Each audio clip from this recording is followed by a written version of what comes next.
Hi, Kristen has asked me to say a few words about criteria you might use for evaluating qualitative and quantitative research. And so I'm also thinking about ways in which you can compare and contrast them.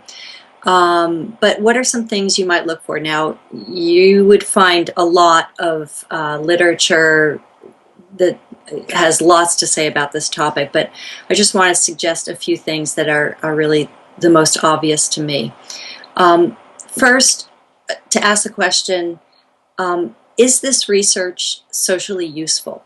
So whether it's qualitative or quantitative, is it research that's just done for the researcher, him or herself, or does this extend beyond even a case study? If we're doing a qualitative case study, even a case study should have some spark of interest for others, some social utility beyond just that case. So how socially useful is this research? Is it generalizable? Okay, and I don't mean generalizable in the traditional sense of research where you want to generalize it, to the entire populations, but I mean simply, can I take something from this that is a lesson in the social world that will help in some way? Also important to consider, what are the assumptions that the researcher is making? Are they transparent? Can you see, do you have access to the assumptions being made? Or is everything written as if this is the God's eye view from nowhere, and of course everybody should know that this is an important topic to study and this is the best way to study it? So you really want to take a look at how a researcher has articulated the assumptions he or she is making. Another point, on what basis has the researcher selected a method, an analytic technique? The idea of whether this will be a case study or a large N study. How are decisions made? There's never, one question I get from students all the time is the question of, I don't know, should I do interviews? Should I do focus groups? Should I do surveys? The answer is, you can do any of them. None of them are better than the other. They will each generate a different understanding. So you simply need to make a choice. And sometimes that choice is based on accessibility. This was accessible to me. I could use this, and this is, I thought it would give this useful information. So you just want to know the basis upon which the researcher has made the choices for analysis, for data collection, etc.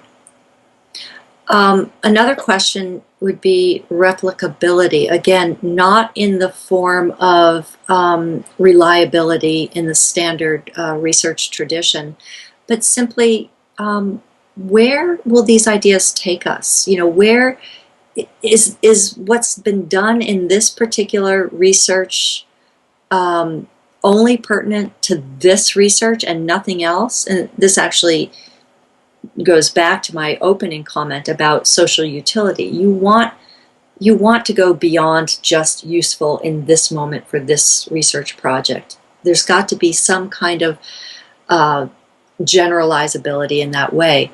But also, you want to allow another researcher who sees the utility in your work, to be able to replicate, not exactly, but to be able to pick up the pieces so that there's enough of the story of how you've engaged in this research that another person could do something quite similar and wouldn't feel lost. Okay, so in a way that's talking about being transparent about what you've done.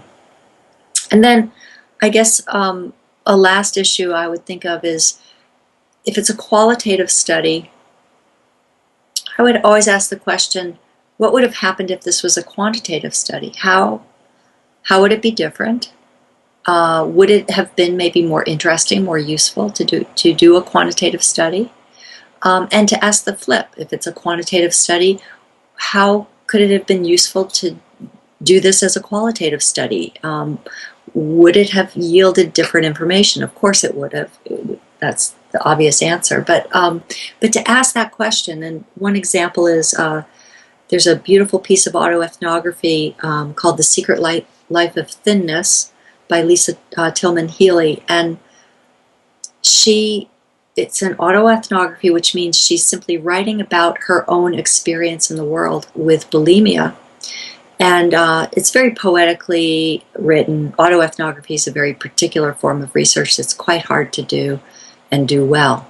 But what part of her argument is that the way she's written really speaks to a lot of people, particularly young women who engage in disordered eating habits. It speaks to those women in ways that large N quantitative studies that can tell you that X percentage of women between these ages are likely to have eating disorder problems, and X percentage of those women are likely to die from them, etc., etc. That asking this question, qualitative, quantitative, can be quite useful. Who's your audience? Who do you want to speak to? If you want to speak to health professionals, it might be better to have the numbers. If you want to speak to a community of young women, it might be more powerful to have stories. So to always situate and think of the context in which you're doing your research and the audience to whom you're speaking. So I hope those are helpful. There's lots more I'm sure I could think of if I kept going, but we'll leave it there. Thanks.